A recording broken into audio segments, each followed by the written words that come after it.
சொன்னாரே அப்துல் சமத், திருமாவளவன் நினைத்திருந்தால் எந்த பதவியையும் அவரால் பெற்றிருக்க முடியும், ஆளுவோரோடு நெருக்கமாக இருந்திருக்க முடியும்.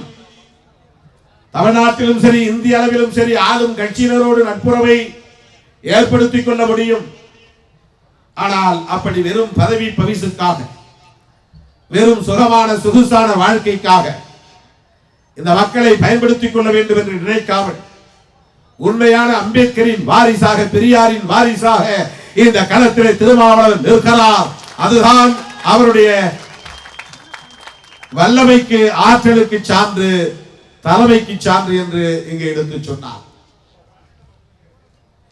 இப்படி அப்துல் சமது போன்றவர்கள் நம்மை பாராட்ட வேண்டும் என்பதற்காக நாம் இந்த அணுகுமுறைகளை கையாளவில்லை. உண்மையில் நாம் புரட்சியாளர் அம்பேத்கரின் கொள்கைகளை உள்வாங்கி இருக்கிறோம். அதனால்தான் இந்த மண்ணில் ஜனநாயகம் பாதுகாக்கப்பட வேண்டும், சிறுபான்மையினர் பாதுகாக்கப்பட வேண்டும், தலித்துகள், பழங்குடி மக்கள், பெண்கள் பாதுகாக்கப்பட வேண்டும். இந்த கருத்தோடு தான், இத்தகைய கருத்தியல் புரிதலோடு தான் மாவீரன் தாத்தா ரெட்டமலை சீனிவாசன் அவர்களும் பண்டிதர் அயோத்திதாசர் அவர்களும் அவர்களின் காலத்தில் போராடி இருக்கிறார்கள், அவர்களின் காலத்தில் பணியாற்றி இருக்கிறார்கள். பறையன் என்று சொன்னாலே இழிவு என்று கருதி கொண்டிருந்த காலத்தில் பறையன் என்கிற பெயரில் ஒரு இதழை தொடங்கி நடத்துகிற துணிச்சல் தாத்தா ரெட்டமலை சீனிவாசன் அவர்களுக்கு வந்தது என்று சொன்னால் அது எதற்காக என்பதை நாம் எண்ணி பார்க்க வேண்டும். அது இழிவு சொல் அல்ல. எவனோ ஒரு மூடன் பறையடிப்பதால் பறையன் என்று விளக்கம் தந்திருக்கிறான். அவனை போல ஒரு முட்டாள் வேறு எவனும் இருக்க முடியாது. பறை அடித்ததால் பறையன் அல்ல.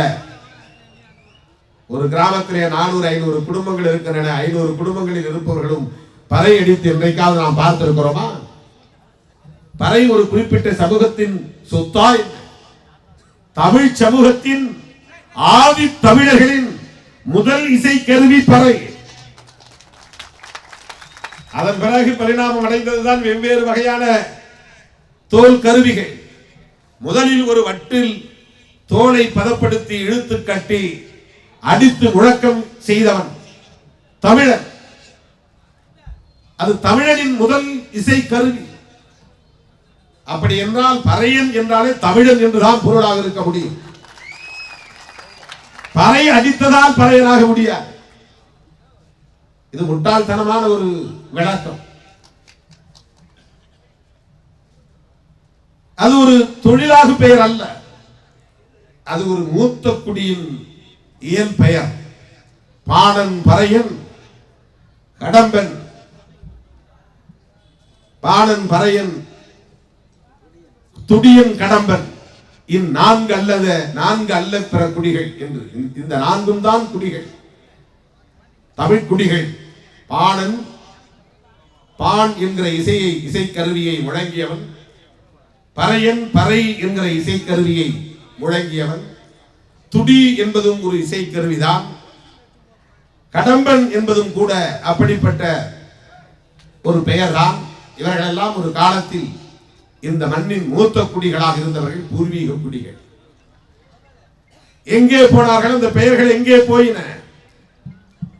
இதையெல்லாம் உணர்ந்த காரணத்தினால்தான் ரெட்டமலை சீனிவாசன் அவர்கள் இந்த பெயர் இழி பெயர் அல்ல, இது பூர்வீக குடியின் அடையாளம். எனவே நான் பறையன் என்று சொல்லிக் கொள்வதில் பெருமைப்படுகிறேன்.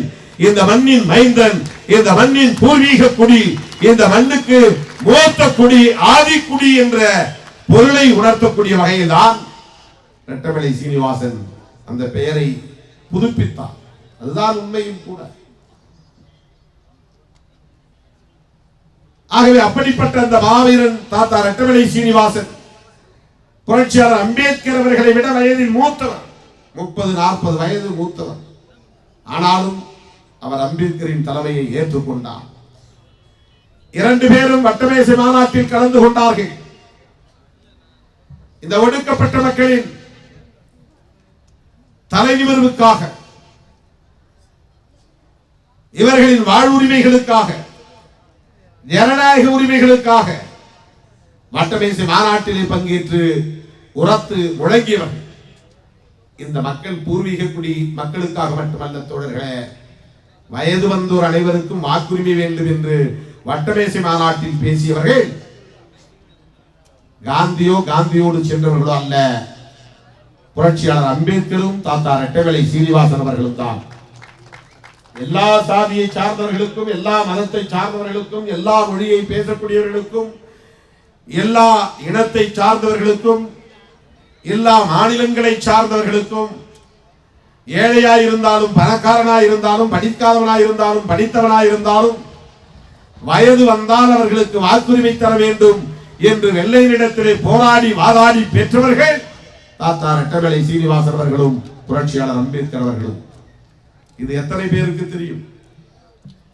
பெண்களுக்கான வாழ்வாதார உரிமைகளை பாதுகாக்க வேண்டும் என்று பாடாற்றியவர் புரட்சியாளர் அம்பேத்கர் அவர்கள்.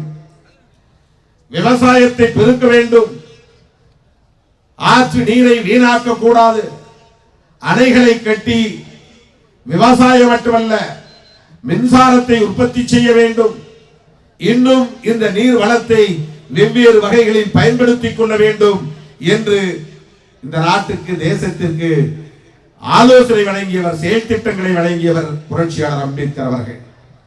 ஜவஹர்லால் நேரு அவர்கள் பிரதமராக இருந்த காலத்தில் இந்தியாவிலே அணைகளை கட்டும் திட்டம் அறிமுகப்படுத்தப்பட்டது என்றால் அடித்தளமிட்டவர் நம்முடைய புரட்சியாளர் அம்பேத்கர் அவர்கள். பக்ரானங்கள் திட்டம் உள்ளிட்ட பல்வேறு அணைகள் நேரு காலத்திலே கட்டப்பட்டன.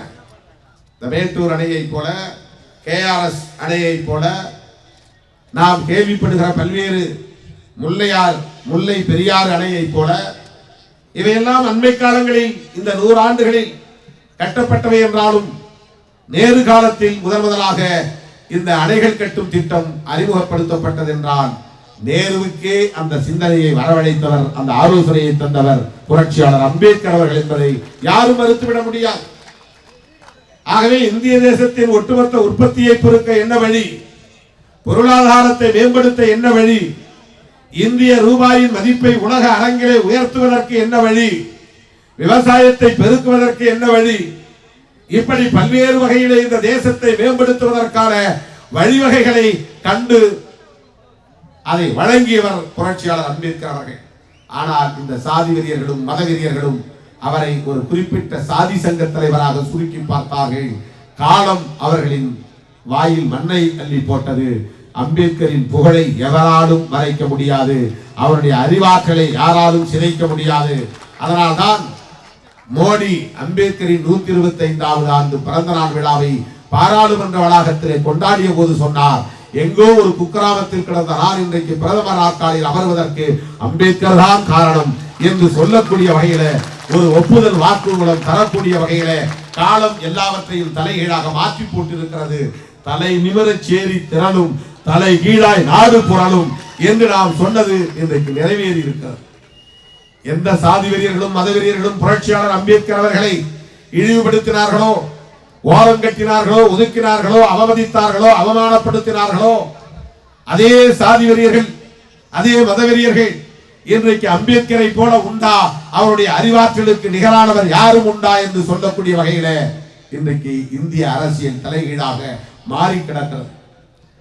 ஆந்திராவில் சந்திரபாபு நாயுடு அவர்கள் ஹைதராபாத்திலே 125 அடி உயரத்திலே வெண்கல சிலை நிறுவ அந்த அமராவதி என்கிற இடத்திலே, ஹைதராபாத்தில் அல்ல, அமராவதி என்கிற புதிய தலைநகரத்திலே 125 அடி உயரத்திலே 100 ஏக்கர் பரப்பளவில் பூங்கா அமைத்து புரட்சியாளர் அம்பேத்கருக்கு இந்தியாவில் வேறு எங்கும் இல்லாத அளவுக்கு மிகப்பெரிய பெருமையை சேர்க்க ஏற்பாடு செய்து வருகிறார். அதே போல தெலுங்கானா முதலமைச்சர் சந்திரசேகர ராவ் அவர்களும் ஹைதராபாத்திலே 125 அடி உயரத்திலே வெண்கல சிலையை நிறுவப் போகிறார்.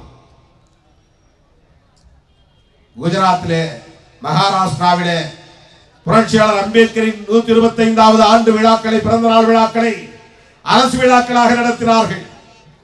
மராட்டிய மாநிலத்தை சார்ந்த அரசு அம்பேத்கர் லண்டனுக்கு போயிருந்த போது எங்கே தங்கி படித்தார் என்று அவர் தங்கியிருந்த இல்லத்தை தேடி கண்டுபிடித்து பல கோடி ரூபாய் செலவு செய்து அந்த இடத்தையே இல்லத்தையே விலைக்கு வாங்கி அம்பேத்கர் இங்கேதான் படித்தார் என்று இன்றைக்கு அங்கே பெயர் பலகையை திறந்து வைக்கக்கூடிய நிலை ஏற்பட்டிருக்கிறது. எந்த அம்பேத்கரை மாட்டு வண்டியில் கூட ஏற்ற முடியாது என்று கொடை சாய்த்து விட்டதோ மராட்டிய மண், மராட்டிய மாநிலம், அந்த அம்பேத்கர் லண்டனில் போய் தங்கி படித்த இல்லத்தை தேடி பிடித்து அதை விலைக்கு வாங்கி இங்கேதான் புரட்சியாளர் அம்பேத்கர் படித்தார், தங்கி படித்தார் என்று எழுதி வைக்கக்கூடிய நிலை தலைகீழாக இன்றைக்கு அரசியல் மாறி இருக்கிறது என்பதற்கு ஒரு சான்று. அந்த அம்பேத்கர் நமக்கு தந்த அரசியல் அன்றைய செங்கல்பட்டு மாவட்டம் கோழியாளமண்ணிலே பிறந்த வட்டமேசை மாநாட்டில் பங்கேற்று உரத்து முழங்கிய இந்திய அரசியல் சான்றோர்களின் கவனத்தை ஈர்த்த வெள்ளையர்களால் பாராட்ட பெற்ற வெள்ளையர்கள் வழங்கிய 3 முக்கிய பதவிகள் ராவ் சாஹிப், ராவ் பகதூர், திவான் பகதூர் என்கிற 3 பட்டங்களையும் பெற்ற பெருமைக்குரியவர் தாத்தா ரெட்டவேலை சீனிவாசர்கள் அவர்களும் நமக்கு வழங்கிய அரசியல் தான் நாம் உள்வாங்கி இருக்கிற அரசியல். இந்த காலத்தில் வெள்ளையர்கள் சர் பட்டம் வழங்குவார்கள். யாரையாவது பாராட்ட வேண்டும் என்று சொன்னால் சர் பட்டம் வழங்குவார்கள். அது மிகப்பெரிய பதவியாக கருதப்பட்டது. அதுதான் இன்றைக்கும் சார் என்று அழைக்கப்படுவது. குட் மார்னிங் சார் என்பது அதிலிருந்து வந்ததுதான். குட் ஈவினிங் சார் என்பது அதிலிருந்து வந்ததுதான். மதிப்பிற்குரியவர் என்ற பெயரில் அந்த பட்டம் வழங்கப்பட்டது. மிக முக்கியமான மக்கள் தொண்டு செய்யக்கூடியவர்களுக்கு தான் ராவ் சாஹிப், ராவ் பகதூர், திவான் பகதூர் என்கிற பட்டங்கள் வழங்கப்படும். அதிலே ஒருவருக்கு ஒரு பட்டம் தான் கிடைக்கும். ஒருவருக்கு 3 பட்டங்கள் கிடைத்தன என்றால் அந்த பெருமைக்குரியவர் தாத்தா ரெட்டவேலை சீனிவாசன் அவர்கள் தான்.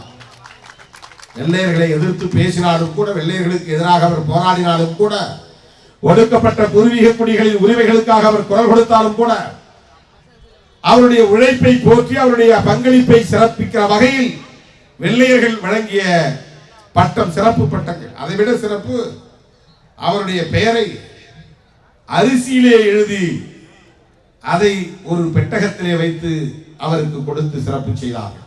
நாம் சாப்பிடுகிற அரிசி இருக்கிறதே, அந்த அரிசியில் தாத்தா ரெட்டவேலை சீனிவாசனை பாராட்டி எழுதி, அதை நம்மால் ஒரு எழுத்து கூட எழுத முடியாது, 1 கூட போட முடியாது, 2ன்னு எழுத முடியாது. அவ்வளவு நுட்பமாக நுணுக்கமாக கவனம் எடுத்து அரிசியில் அவர் பெயரை எழுதி பாராட்டி அதை பெட்டகத்திலே வைத்து அவருக்கு வழங்கி சிறப்பித்திருக்கிறது அன்றைய வெள்ளை அரசு என்றால், இவர் ஒடுக்கப்பட்டோருக்கு செய்த உழைப்பு பங்களிப்பு எவ்வளவு மகத்தானது என்பதை நாம் புரிந்து கொள்ள வேண்டும். அப்படிப்பட்ட அந்த தலைவர்கள் தந்த அரசியலை உள்வாங்கி இருக்கிற இயக்கம் தான் விடுதலை சிறுத்தைகள் கட்சி.